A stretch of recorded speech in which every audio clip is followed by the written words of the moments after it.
આ મનુષ્ય દેહની સૌથી મોટી સિદ્ધિ કઈ છે? અક્ષરરૂપ થઈને પુરુષોત્તમની ભક્તિ કરવી અને હંમેશા ધારવું કે હું અક્ષર છું અને પુરુષોત્તમનો દાસ છું. અક્ષરમહં પુરુષોત્તમ દાસોસ્મિ એ મંત્ર આપણને પરમ પૂજ્ય મહાન સ્વામી મહારાજે આપેલો છે. આપણે અક્ષર છીએ અને આપણે ભગવાનના દાસ છીએ. જ્યારે માણસને એવું પૂછવામાં આવે કે તમારો પરિચય આપો, તો આપણે ઘણી બધી રીતે આપણો પરિચય આપતા હોઈએ. જે આપણે ભણ્યા હોય તો આપણે કહીએ કે આ અભ્યાસ મેં કરેલો છે. અભ્યાસ કર્યા પછી આપણે જ નોકરી કરતા હોય, ધંધો કરતા હોય, તો એવી રીતે પણ આપણે આપણો પરિચય આપીએ કે ભાઈ અત્યારે હું સરકારની અંદર આ નોકરી કરું છું, અથવા તો હું આ ધંધો કરું છું. એ પણ આપણે આપણો પરિચય આપીએ. આપણને ગામનું નામ પૂછે, આપણે ગામ કહીએ, નાતનું પૂછે, જાતિનું પૂછે, આપણે દેશનું પૂછે. એ આપણો પરિચય છે. આપણી ઊંચાઈ, આપણું વજન, આપણું વાન,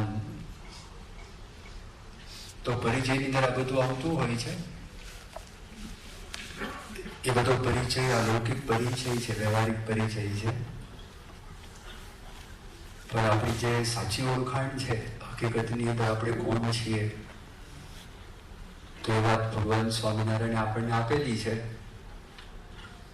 અને ત્યાર પછી આપણી જે ગુરુ પરંપરા છે, આ જ વાત એમના યુગની અંદર જે કોઈ આવ્યા અને એમના ઉપદેશો દ્વારા પાછળની પેઢીને પણ એનો લાભ મળ્યો, આ વાતની દ્રઢતા કરાવી કે આપણે અક્ષર છીએ અને આપણે ભગવાનના દાસ છીએ. આપણી સનાતન ઓળખાણ છે. એ સ્થિતિ જ્યારે આપણે પ્રાપ્ત કરીએ તો આગલી બધી જે ઓળખાણ છે એમાં ઝઘડા છે, એની અંદર દુઃખ છે, આપણને ખ્યાલ ના આવે. શરીરના રંગને લીધે પણ તમે જો દુનિયાની અંદર ઘણા બધા દુઃખો થયા છે. સાઉથ આફ્રિકાની અંદર તો વર્ષો સુધી રંગભેદની નીતિ ચાલતી હતી, અને તે વખતે એની સામે ત્યાંના બધા જે અપસીઓ હતા એ લોકો વર્ષોથી સ્વતંત્રતા માટે પ્રયત્ન કરતા હતા. અને છેવટે સ્વતંત્રતા મળી.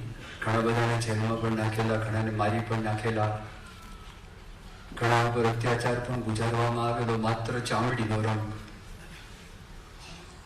એના સંડાસ જુદા હોય, એની બાથરૂમ જુદી હોય, એને ભણવાની જગ્યા જુદી હોય, હોટલની અંદર એને સ્થાન ન હોય, માત્ર ધોળી ચામડી જેની હોય એને જ હોટલની અંદર સ્થાન હોય, અને હવસીઓ માટેની જગ્યા છે, જગ્યા જુદી હોય. સ્લમ્સની અંદર આ લોકો રહેતા હોય, મજૂરી કરતા હોય. અને આ બધી વાતોને સાબિત કરવા માટે એ જમાનાના બધા વૈજ્ઞાનિકો હતા. તો વૈજ્ઞાનિકોનું સંશોધન પણ એ પ્રકારનું રહેતું હતું કે અમુક યુજેનિક્સ નામની એક શાખા છે, તો એના આધારે લોકો સાબિત કરવા માંગતા હતા કે આ લોકો અપસી લોકો બુદ્ધિથી ઇન્ફિરિયર જ છે. એ લોકો ખાલી લેબર કરવા માટે જ એ લોકોનો જન્મ થયેલો છે, મજૂરી કરવા માટે. જેમ ગધેડા હોય તો ગધેડા પાસે જેમ કામ કરવાનું, તો આ માણસ છે તો માણસ પાસે આપણે ગુલામી છે કરાવી, એને ગુલામ બનાવી અને આપણો જે સ્વાર્થ છે સ્વાર્થ સિદ્ધ કરવો. Superior race. અને એ આખી જે વાત એ વર્ષો સુધી માણસના મગજની અંદર હતી. અત્યારે પણ એ માણસના મગજમાંથી હટી નથી.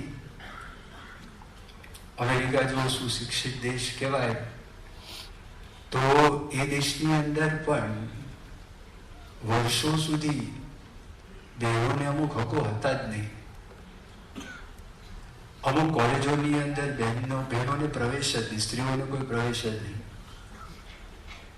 એ આગળ વધેલો દેશ કહેવાય. તમે એનો કોઈ ઇતિહાસ વાંચો તો તમને ખબર પડે કે ભણેલા ગણેલા હતા. 1968ની સાલની અંદર તો માર્ટિન લ્યુથર કિંગ એનું ખૂન થયું અને એ બધા આપસીઓના હક માટે એણે ઘણા બધા પ્રયત્નો કર્યા.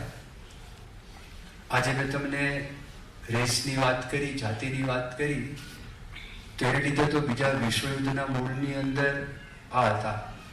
હબ્સીઓ કહીએ, યહૂદીઓ કહીએ, જેન્ટાઇલ્સ કહીએ, જીપ્સીસ કહીએ, આ બધા લોકો છે એ બધા ઇન્ફિરિયર કહેવાય. એશિયન જ્ઞાતિના બધા માણસો છે તો એ લોકો પણ બ્રાઉન સ્કિનના હોય, ગવર્ણના હોય, અથવા તો પીળા રંગના હોય, કાળા રંગના હોય, એ બધા સામાન્ય કહેવાય, ઇન્ફિરિયર કહેવાય. સૌથી વધારે મોટા મોટા આ સફેદ ચામડીવાળા કહેવાય. તો જો ઝઘડા છે, સ્ત્રી પુરુષના ભેદ એની અંદર પણ ઝઘડા છે, જાતિ જ્ઞાતિના ભેદો એની અંદર પણ ઝઘડા છે. આ તમે જો શરીર છે ને ભેદ પાડે છે, એની અંદર કષ્ટ રહે. હકીકતની અંદર આપણી એ ઓળખાણ નથી. આપણી જે ભારતીય આધ્યાત્મિક સંસ્કૃતિ છે, તો આધ્યાત્મિક સંસ્કૃતિની એક દેણ છે એ આપણને સમજાવે છે કે આપણે આત્મા છીએ. એ કેટલી મોટી વાત આપણને આપી છે.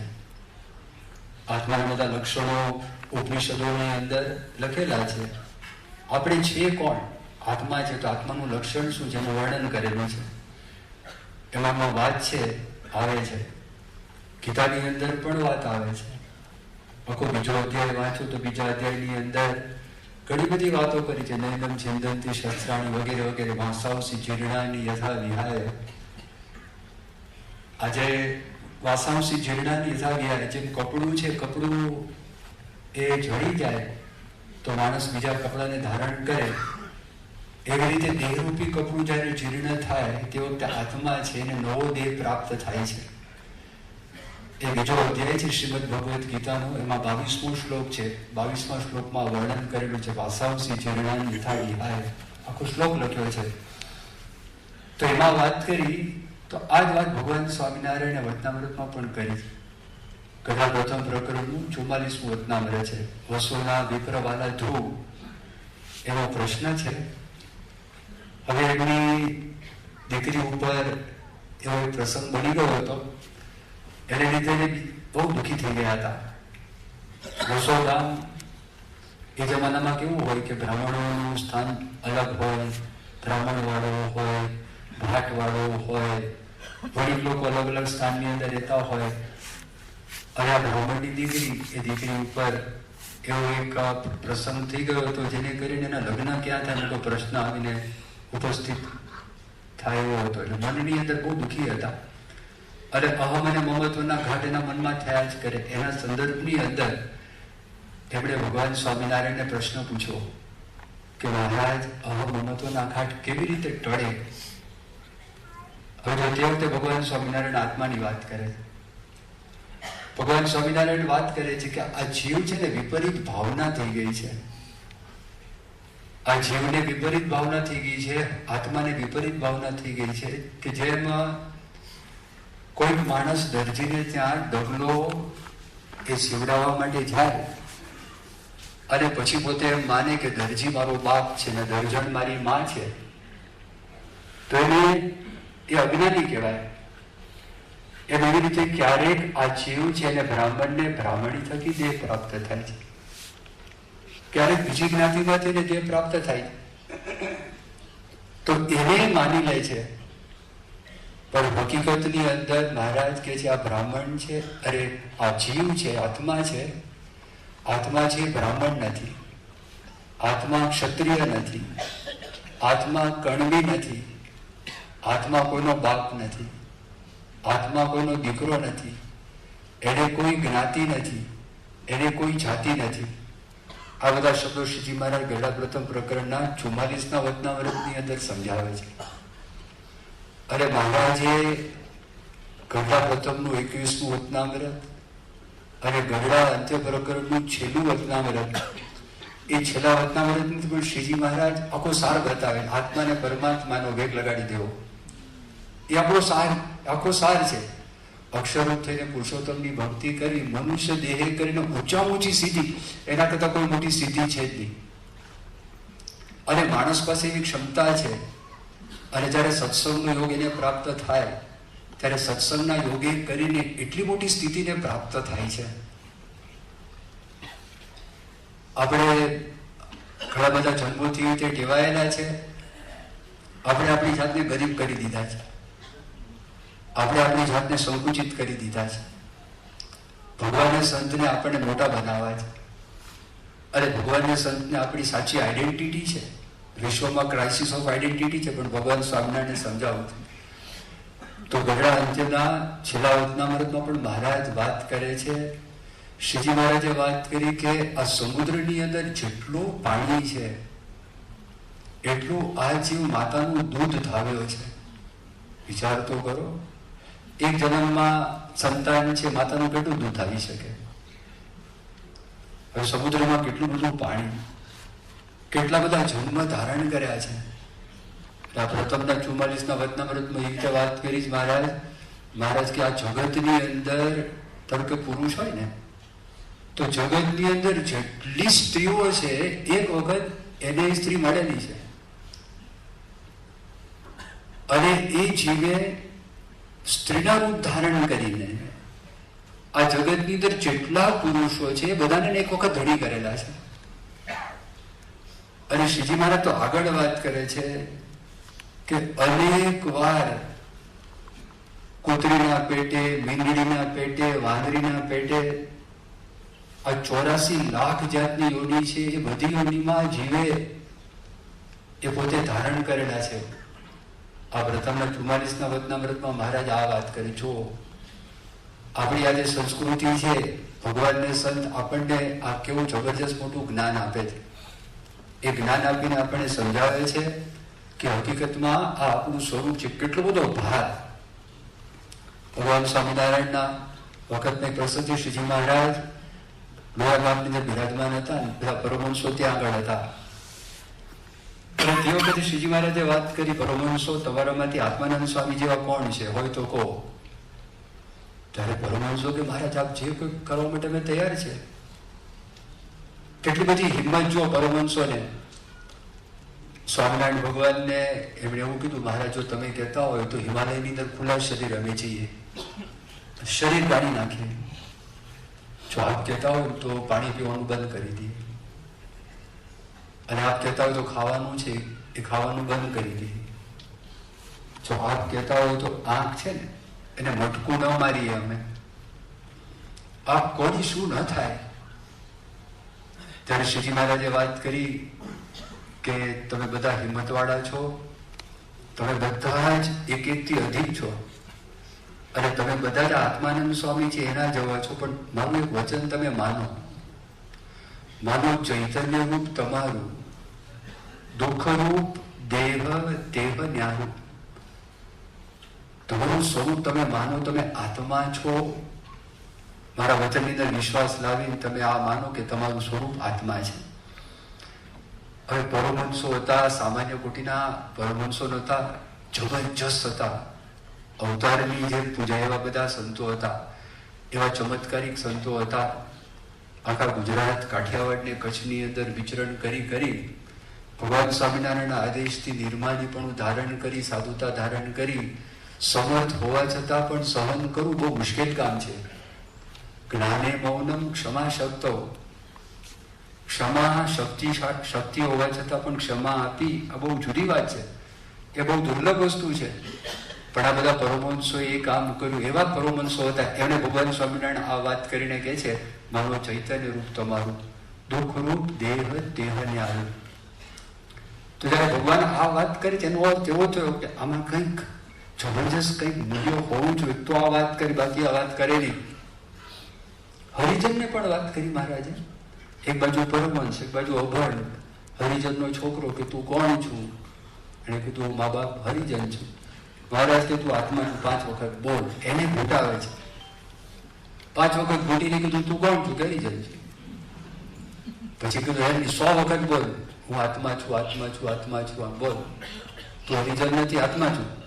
100 વખત બોલે કે તું કોણ છો? મા બાપ તમે કહો છો એટલે આત્મા, પણ છું તો હરિજન. એમ આપણને પણ જ્ઞાતિનું, કોઈ બ્રાહ્મણ હોય, કોઈ ક્ષત્રિય હોય, કોઈ વૈશ્ય હોય, કોઈ હરિજન હોય, જ્ઞાતિનું ફિટ થઈ ગયું, નામનું ફિટ થઈ ગયું, ફઈબાએ નામ ચોંટાડ્યું છે, અથવા જે નામ લાગ્યું હોય તે નામ ફિટ થઈ ગયું છે. હવે એ નામ હશે જ આગુ પાછું થાય, ઝઘડા થાય, જબરજસ્ત મોટા ઝઘડા થાય. અહીંયા નામ ના બોલાય તો જાણી જોઈને નામ નથી બોલે, હા મારા પર દ્વેષ છે, તરત મગજની અંદર ચાલવા લાગે. હું દેખાતો નથી, આના બધા દેખાય છે. નામ કોઈ કે ચોંટાડ્યું, આપણે સ્વીકાર કરી લીધો, એ એકદમ ફિટ થઈ ગયું. વલ્લભભાઈ ટાંક છે ને રાજુલાના, વર્ષો સુધી પછી મહુવામાં રહ્યા, એટલે 93-94 વર્ષની ઉંમરે ધામમાં ગયા. બહુ જબરજસ્ત વ્યક્તિ. એને કીધું કે આ જીવનો સ્વભાવ કેવો છે, કે આ જીવનો સ્વભાવ એવો છે કે કોઈ ગાળ આપે ને એ ચોંટી જાય, એ જિંદગી સુધી ભૂલાય નહીં, એ શબ્દનો તરત સ્વીકાર થઈ જાય.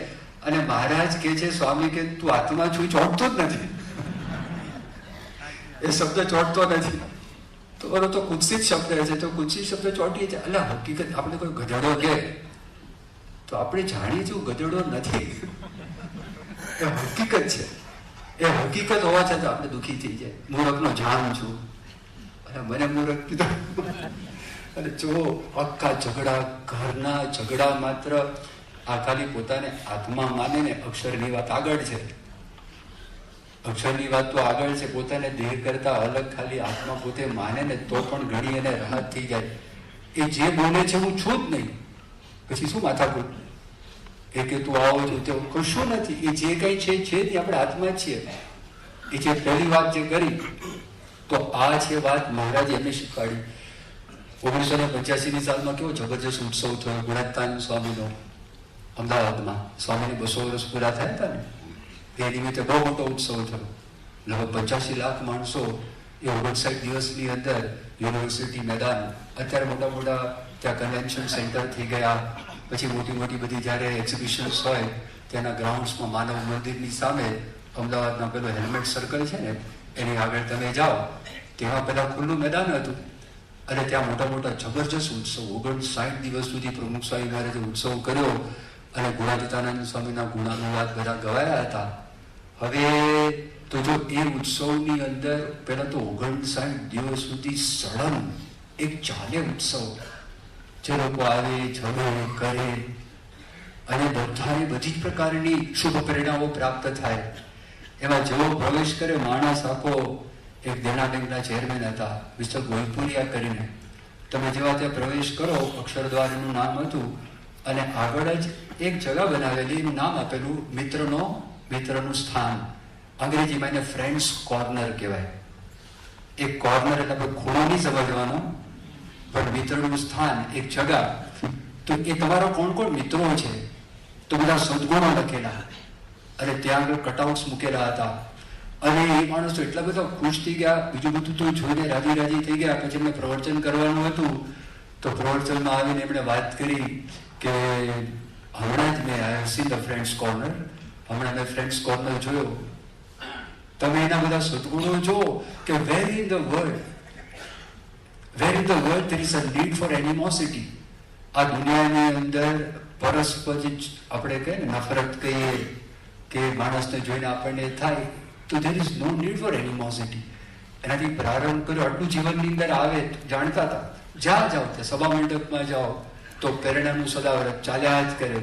મંદિર 3 મંદિરો તેને તમે દર્શન કરવા માટે જાઓ, જીવન દર્શન પ્રદર્શન છે એ તમે જોવા માટે જાઓ, વ્યસન મુક્તિ યજ્ઞ ચાલતો હોય ત્યાં આગળ જાઓ, જે કોઈ સ્થાનની અંદર તમે જાઓ એ સ્થાનમાં લાખો લોકોને એથી આ પ્રેરણા પ્રાપ્ત થઈ. જેટલા લોકો આવ્યા એટલા બધા રાજી થયા, એટલા પ્રસન્ન થયા. ચિદાનંદ સ્વામી ઋષિકેશ આશ્રમના અધ્યક્ષ ડિવાઇન લાઈફ સોસાયટીના એ વ્યક્તિ 81નો ઉત્સવ જોયો હતો, અને આ 85નો ઉત્સવ જોયો. એને કીધું કે તમે લોકો કે you excel upon what you have done, તમે જે ભૂતકાળમાં કરેલું એના કરતાં પણ તમે વધારે સારું કરો છો.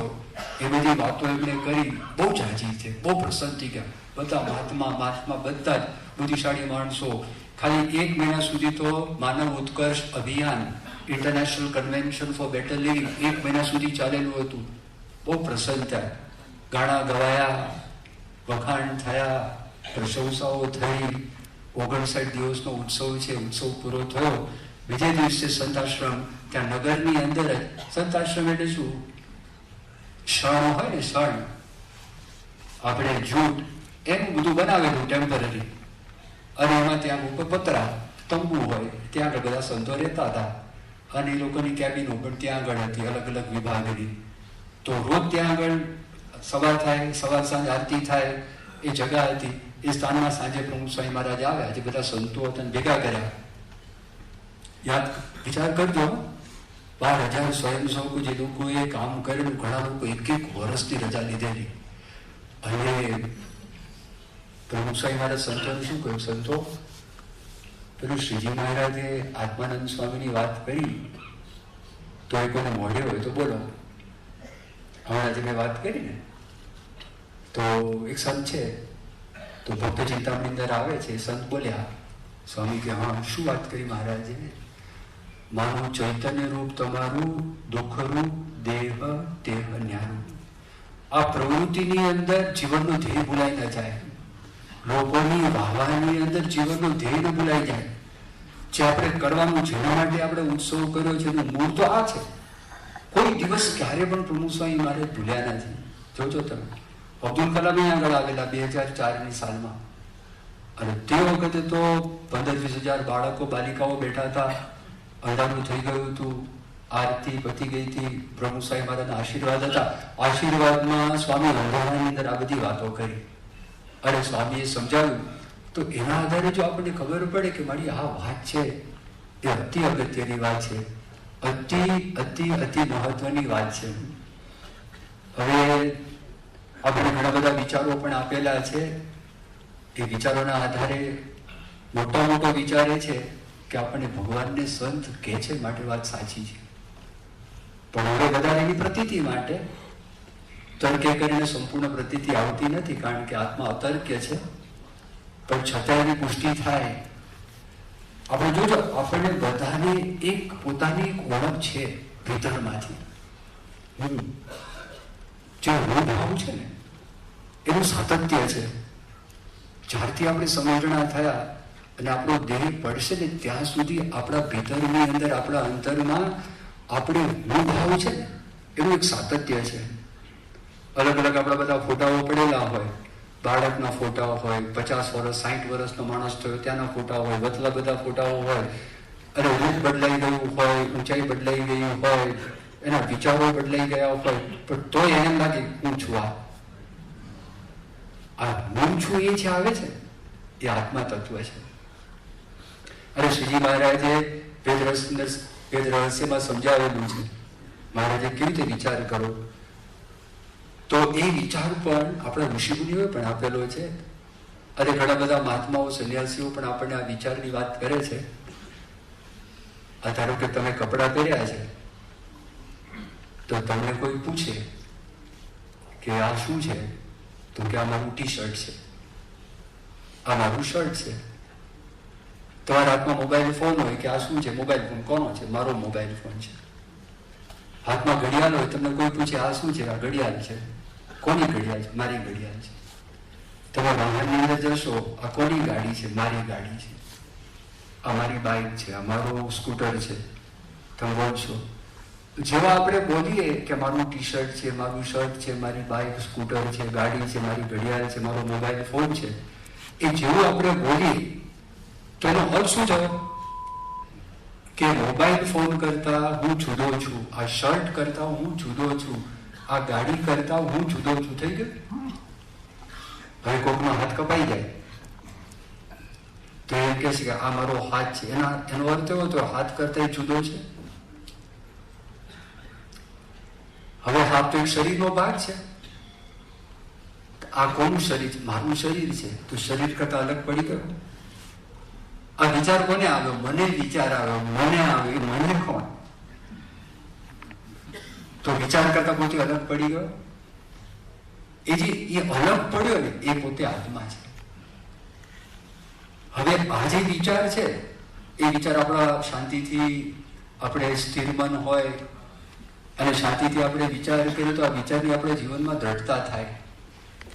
બીજું તમે જો જ્યારે પુનર્જન્મના કિસ્સાઓ એકની ઘણા બધા કિસ્સાઓ છે, તે બધા ઘણા બધા કિસ્સાઓ પણ પાછા વૈજ્ઞાનિકોને એકદમ વિચાર કરતા કરી દીધા છે. ઘણા બધા વર્ષો પહેલા આપણા દેશની અંદર એક કિસ્સો બની ગયેલો. 1926ની સાલની અંદર એક શાંતિ દેવી કરીને દિલ્હીમાં એક મહોલ્લો હતો, ચિરાવાલા મહોલ્લો કરીને મહોલ્લાનું નામ હતું, અને એક રંગ બહાદુર માથુર કરીને એક વ્યક્તિ, એને ત્યાં એક છોકરીનો જન્મ થયો અને છોકરીનું એને નામ પડ્યું શાંતિ દેવી.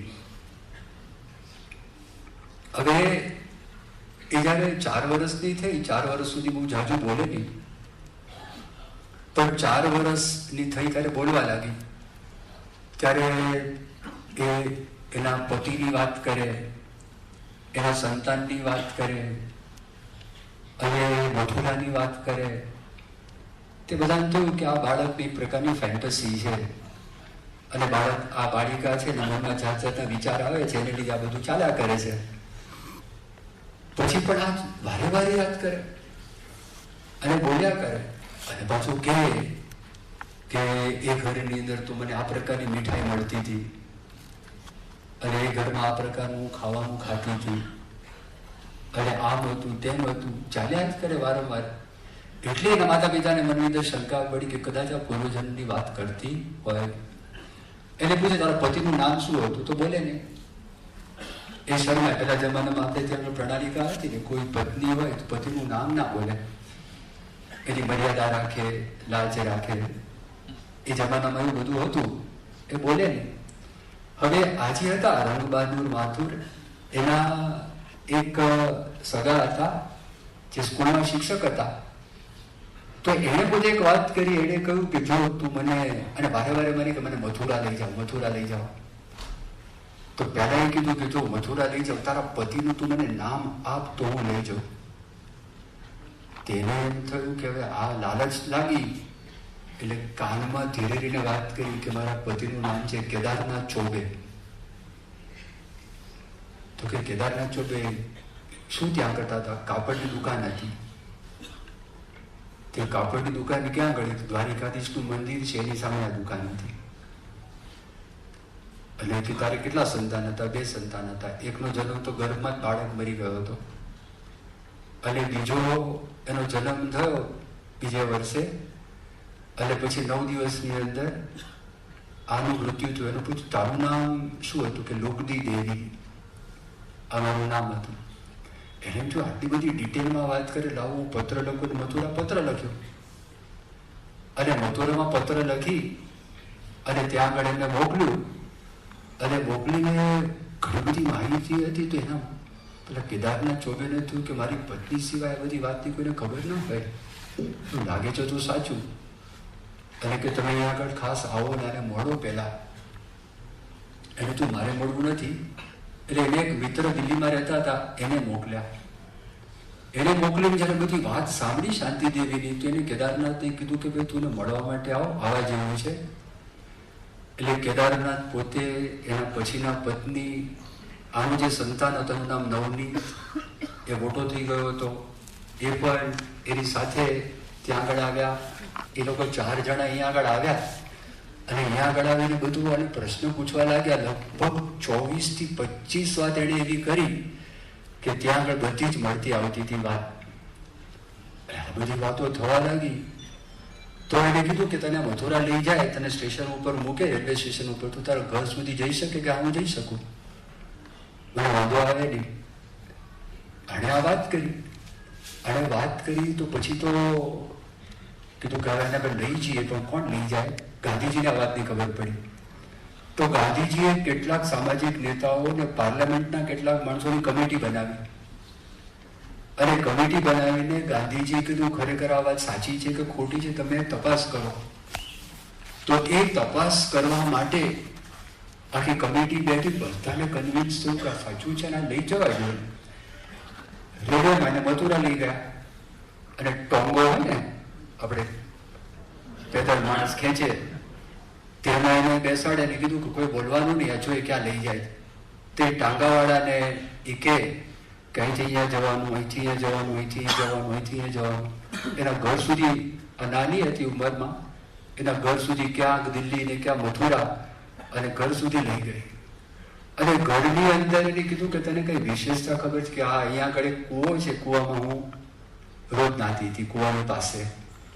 તો કે કૂવાની પાસે તમે નાતા હતા તો ત્યાં આગળ જાય છે તો કૂવો હતો નહીં. એટલે એને થોડું કૂવો નથી, ક્યાં જતો રહ્યો? એના ધણીએ પથરાઓ કાઢ્યા, કીધું અહીંયા કૂવો હતો, પછી કૂવો પૂરી દીધો. એને કીધું આ ઘરની અંદર ને ક્યાં પૈસા દાટેલા હતા, એ ત્યાં લેવા માટે ગયા તો ત્યાં આગળ પણ પૈસા નતા. તો તે વખતે કેદારનાથે વાત કરી કે ગુજરી ગઈ, પછી મેં પૈસા છે, પૈસા લઈ લીધા છે. એટલે એ પણ એને વાત કરી કે જાજરું ક્યાં હતું, તો જાજરું છે પણ એને બતાવ્યું. એના જેઠ આવ્યા તો તરત ત્યાં આગળ છોકરી હતી, સ્ટેશન ઉપર જ, મથુરાના સ્ટેશન ઉપર એના જેઠને લઈ આવેલા, જોવા માટે કે ઓળખે છે નહીં. ઘણા બધા પબ્લિકની અંદર એના જેઠ હતા, તો સીધી ત્યાં જઈને એને પગે લાગી. એના માતા પિતાને લઈ આવ્યા તો માતા પિતાને પણ એ પોતે ઓળખી ગઈ. અને જે કહે હતું બધું જ થયું.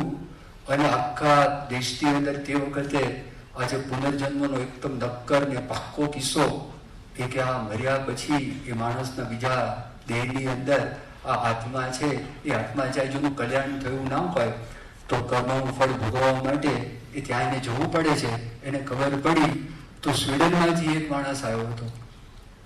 અને સ્વીડનમાંથી આવ્યો સ્ટોરી કરીને, તો એને એમ થયું કે આ બધી ખોટી જ વાત છે. એ આવ્યો અને એને બધું તપાસ કરી, ખબર પડી સાચી વાત છે. એને એક પુસ્તક લખ્યું અને કે મારી જિંદગીની અંદર નક્કર જો એકદમ પાકામાં પાકો કે અત્યાર સુધીમાં મને કોઈ મળ્યો હોય તો આ વ્યક્તિનો મને પ્રાપ્ત થયો. તો જો એના આધારે ખબર પડે જો આત્મા ના હોય તો બની કેવી રીતે? એ આપણું સ્વરૂપ છે. હવે એ સમજવા માટે આ સત્સંગની અંદર પછી એ રૂપથી આપણે ભગવાનની ભક્તિ કરીએ તો આપણે કેટલા બધા લાભ થઈ જાય. એના માટે આપણે નિધિ ધ્યાસન કરવું પડે.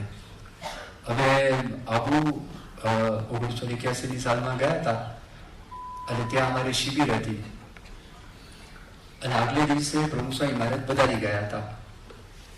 યશોચાનંદ સ્વામીને બાપાએ પૂછ્યું કે તમે અમદાવાદ મંદિરની અંદર પેલું નિધિ ધ્યાસન, આત્મવિચાર, પરમાત્મા વિચાર કરાવો છો ને, તો અહીંયા કરાવવાના છે કે નહીં? એટલે ત્યાં આગળ ડોક્ટર સ્વામી કરાવતા હતા. ડોક્ટર સ્વામી વિચરણમાં ડોક્ટર સ્વામી કાગળ મને આપેલું. એટલે દર બુધવારે આપણે સવારની જે સભા થાય તો સવારની સભામાં શરૂઆતમાં આ નિધિ ધ્યાસન, આત્મવિચાર, પરમાત્માનો વિચાર, સાંખ્ય વિચાર, ધ્યેયનો વિચાર, એ બધો હું વાંચતો હતો. ડોક્ટર સ્વામી જે લખીને આપ્યું હતું એનું વાંચન કરતો હતો એ કાગળ. હવે આબુમાં શિબિર હતી, આબુમાં નિધિ ધ્યાસન કરાવવાનું છે એવું તો કોઈ વાત કરી નથી, પણ ખબર નહીં બાપાની પ્રેરણા હશે તો હું પોટલું લઈ ગયો ને પોટલાની સાથે કાગળ પણ લઈ ગયો હતો. એટલે બીજે દિવસે હું જેવો ત્યાં આવ્યો, ઈશ્વર સાહેબ પહેલો જ પ્રશ્ન પૂછ્યો, પેલું નિધિ ધ્યાસનનું કાગળ લાવ્યા છે? બિલકુલ સ્વામી લાવ્યો છું કે બાપા કે અહીંયા કરાવવાનું છે. અને પ્રભુ સ્વામી મહારાજે ત્યાં આગળ પાછું આ કરાવડાવ્યું. અને જે રોજ વિચાર કરવાની વાત કરે ને, આ તો પ્રાથમિક વાત આજે આપણને વાત આવી અને એનાથી ઘણા બધા લાભ છે. અને મહારાજે વાત કરી કે આપણને જો આત્માની દ્રઢતા થાય તો કામ, ક્રોધ, લોભ અને ભય એમાં ધીરજ રહે. પછી મહારાજે વાત કરી કે જો આત્માનો વિચાર હોય તો આપણને સાધુનો અવગુણ ના આવે. એ સાધુના રેફરન્સમાં અંત્યનું છેલ્લું વચનામૃત છે, હરિભક્તોનો પણ આપણને અવગુણ ના આવે. પછી શ્રીજી મહારાજે વચનામૃતમાં એવી વાત કરી કે આપણને જો આત્માની દ્રઢતા થાય તો આ લોકની અંદર જે સુખ દુઃખ છે માનવમાં, જેને માણસ તરી જાય. મહારાજે કહ્યું દેહમાં પ્રીતિ ના રહે, સંબંધીમાં પ્રીતિ ના રહે અને ભગવાનની ભક્તિમાં વિઘ્ન ના આવે. આ જો હોય તો પછી વાત કરી કે પોતાને આત્મા મનાય તો મધ્યના 12ના વચનામૃતમાં આત્મામાં કોઈ દોષ નથી. તો જે ભગવાન થકી મને જ્ઞાન થયું, ભગવાનમાં દોષ કેવી રીતે હોય? એ ભગવાન નિર્દોષ છે. તો આ જે વાતો આપણને કરી, મોહન સ્વામી કરે છે ને, બધા દિવ્ય છે, દિવ્ય છે, તો એ શું જોવે છે? એ શરીરનું આવરણ નથી જોતા, એ અંતઃકરણનું આવરણ પણ નથી જોતા. અને અંદર જે આત્મા છે એની સામે જોઈએ, આત્મા બધાનો સરખો છે. આત્મા મોટો નથી, નાનો નથી. એટલે કઈ સત્યાવી કરીને મોટો છો નાનો તેવું છે જ નહીં. નાનો મોટો રહેતી નથી. અને આપણા અંતર નિર્માની પણ રહે. અને આ અક્ષરમ પુરુષોત્તમ દાસો તમે જો શ્રીજી મહારાજે વાત કરી હશે, લોહીનું 12મું વચનામૃત છે, આ છેલ્લો નિશ્ચય છે. સત્સંગી માત્ર ખાલી અક્ષર પુરુષોત્તમ સંસ્થાની અંદર જે છે એ લોકો એવું નહીં, પણ તમે જૂના મંદિરમાં જાઓ, જ્યાં આગળ સ્વામિનારાયણ મંદિરની અંદર આરતી બોલાતી હશે, આરતી પછી આપણે પ્રાર્થના કરીએ છીએ, નિર્વિકલ્પ ઉત્તમતી નિશ્ચય તો ઘનશ્યામ. તો નિર્વિકલ્પ નિશ્ચય શું? અષ્ટાવરણે યુક્ત એવા જે કોટી કોટી બ્રહ્માંડ, તે જે અક્ષરને વિશે અવળી પેઠે જણાય છે, એવું જે ભગવાન પુરુષોત્તમ, એવું જે ભગવાન પુરુષોત્તમ નારાયણનું ધામરૂપ અક્ષર, તે રૂપે પોતે રહ્યો થકો પુરુષોત્તમની ઉપાસના કરે, એને ઉત્તમ નિર્વિકલ્પ નિશ્ચય વાળો કહીએ.